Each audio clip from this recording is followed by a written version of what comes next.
is Josh from CyclonesOZ, and here is your detailed weather forecast update nationwide for May the 26th, 2025 on Monday. It definitely feels like a Monday, that's for sure. Significant severe weather moving up into South Australia as a powerful polar vortex swings up from the south. This is packing a significant punch. Multiple severe weather warnings out. All of the details on that, plus more coming up in today's weather forecast. And if you are brand new to the channel, please do consider subscribing and also leave a like on the video while you're at it. But let's get stuck straight into things. Let's jump into the details on this system right now. It is classed as an extratropical cyclone, which means it is a low pressure system that is non-tropical, obviously, considering it is in the Southern Ocean. But you can think of it as a strong cold front if you'd like, or a polar vortex. There's a lot of ways that you could officially class this system as. And you can see it now swirling down in the Southern Ocean towards the south of South Australia, one of the strongest systems that we've seen this far north through the Southern Ocean, making the most of some comparatively warm sea surface temperatures for this time of the year.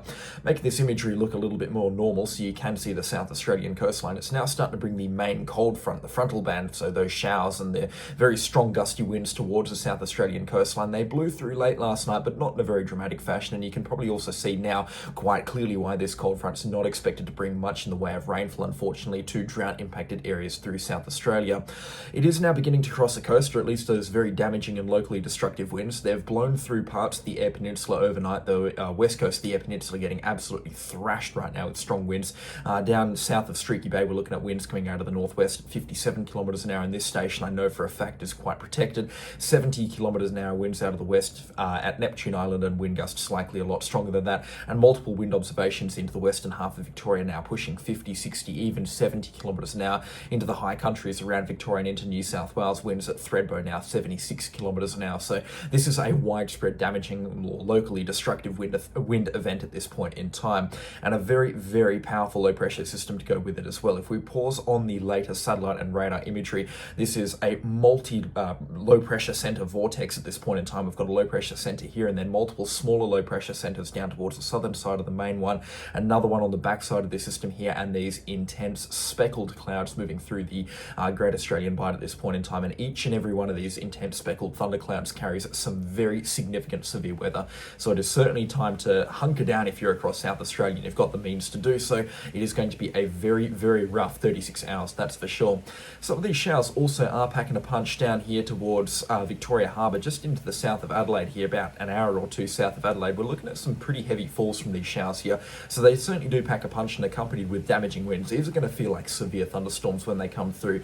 Gusts up to 120 kilometres an hour, rainfall rates pushing 40 or 50 millimetres an hour, but unfortunately, especially on the rainfall side of things, there is not an awful lot expected. I'll get to the total rainfall accumulations over the next 36 hours towards the end of the forecast update, but you can see we're not expecting any kind of really solid rain band to come in anymore. There will be a few showers and storms here and there, and they will get heavier and heavier as we get towards this afternoon and into early this evening, and then again picking up later tonight into early tomorrow morning. But we're just not seeing a heavy solid band of rainfall coming through and providing South Australia, especially into the southeast, with a 50 or 60 millimetre dump that they do desperately need at this point in time. What they don't need is winds, and they're getting an abundance of that, for lack of a better term, that's for sure. The low pressure system situated well to the south of the South Australian coastline, but that's heading steadily towards the west towards the east from the west throughout the course of today, but it's dragging up those intense winds from the south and the southwest, moving into the South Australian coastline at this point in time, with damaging winds extending as far north as Ceduna and probably even a little bit further north of that, and locally destructive winds around the Eyre Peninsula's west coast through Port Lincoln and up towards Elliston and Smoky Bay. Strong wind gusts into the Spencer Gulf as well, and then across into the Vincent Gulf. Adelaide expecting winds to increase throughout the next couple of hours, picking up and reaching a maximum by around early this afternoon into later on this afternoon. And then when the second band of showers comes through, so you can think of this as kind of being a two-phase weather event.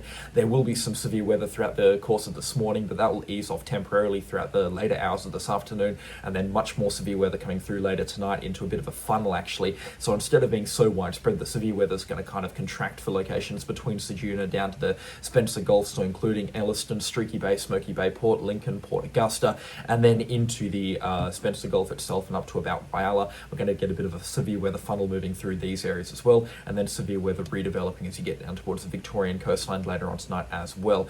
Adelaide's still expecting the worst wind gusts, which will come through sometime between 10 o'clock today and 2 o'clock this afternoon, where we could be seeing peak wind gusts through the Adelaide city of 100 kilometres an hour and into some of the more elevated areas towards Adelaide's east, up to 120 125 kilometres an hour. This is a very strong low pressure system, and whilst I don't agree with some of the news agencies saying that this is one of the strongest systems ever seen across the South Australian coastline, it certainly is in terms of some metrics by wave heights and also in terms of wind speeds. This is up there with near record breaking systems, and records for May could fall across South Australia, that's for sure.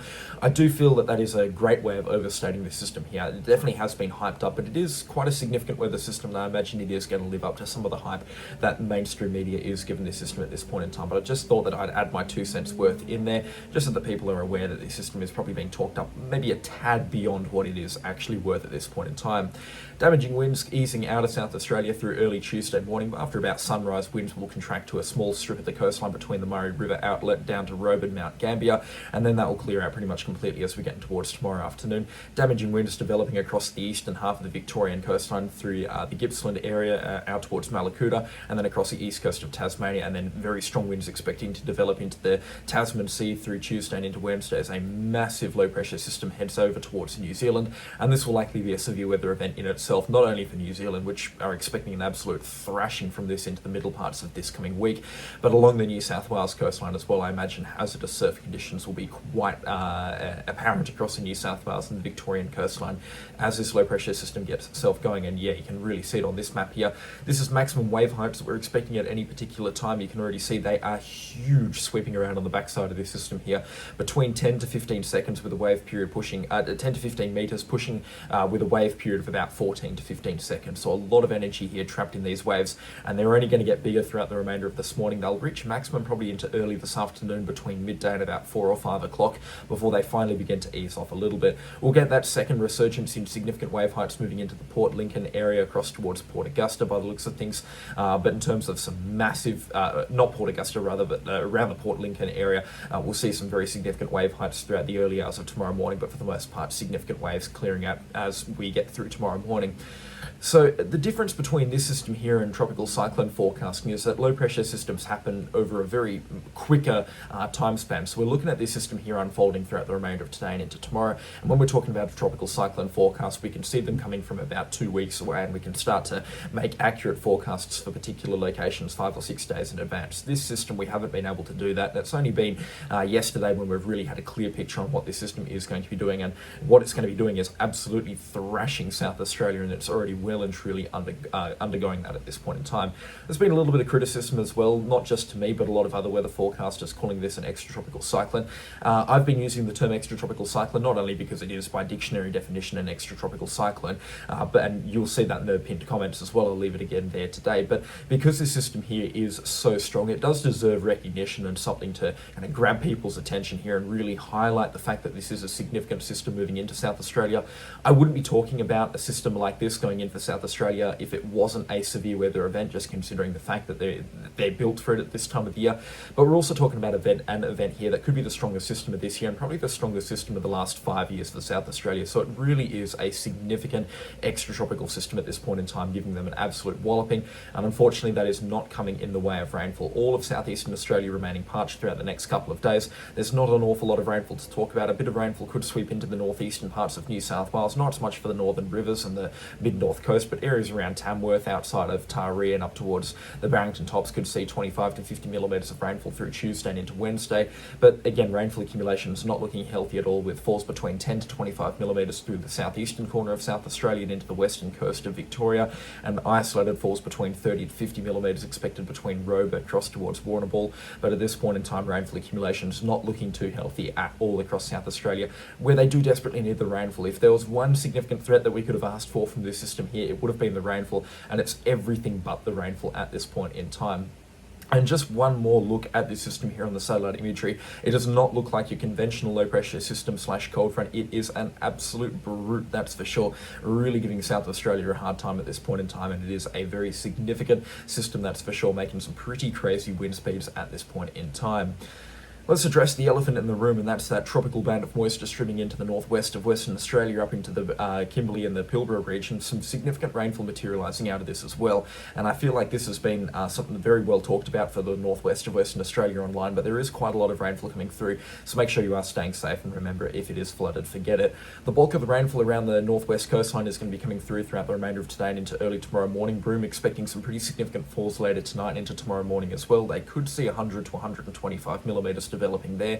Fitzroy Crossing as well, some significant and possibly heavy rainfall at times through tomorrow morning into tomorrow afternoon before rainfall clears out of Western Australia for a couple of days through Wednesday into Thursday, moving into the Northern Territory through Wednesday and then into southwest Queensland through Thursday. Rainfall out there shouldn't be anything too crazy, 50 millimetres at the tops at this point in time, 50 millimetres through southwestern Queensland as well, and then potentially a little bit heavier as rainfall slows down on approach to the Coral Sea coastline through central North Queensland through Thursday and into Friday. We could be seeing some respectable rainfall accumulations there, but they'll be talk for another forecast update into early June with a bit of moisture expected across the central Queensland coastline. But at this point in time, some very healthy rainfall accumulations are a good possibility across the northwest coastline of Western Australia. They're already beginning to happen here. Flooding is a small concern at this point in time. We do have minor flood watches across a very wide swathe of northwest Western Australia, but it will take a little bit more rainfall than 150 millimetres to cause some flooding concerns up into the northwest of Western Australia. But I do expect some big puddles around, some very slushy roads up there, so if you're travelling through the northwest of Western Australia, check with main roads, stick to the sealed stuff for the next couple of days, probably the next couple of weeks actually, and make sure you are hunkered down and staying safe from this rainfall here. Some heavy stuff is going to be coming through, and just considering the fact that the rainfall is now materialising just a little bit further towards the north than what the forecast models were suggesting yesterday and the day before, I reckon Broome might be in the box seat to pick up maybe 30 or 40% more rainfall than what the forecast was initially suggesting. Whilst falls aren't especially heavy here, it's going to be when this proper moisture gets itself over Broome later this afternoon and into this evening when the rainfall accumulations will really pick up for the Broome area and the northwest of Western Australia as a whole. But if you're up there, let me know what the rainfall is like and let me know what the conditions are like up there as this rainfall comes through. Rather unseasonable for this time of the year, but not completely unexpected, as I have explained in previous weather forecast updates. Southwest Western Australia is another place that's got my attention here. Very cold this morning, I can feel it right now. I accidentally left my window open overnight, and as such we're looking at temperatures close to zero around Chandicott, 3 degrees there.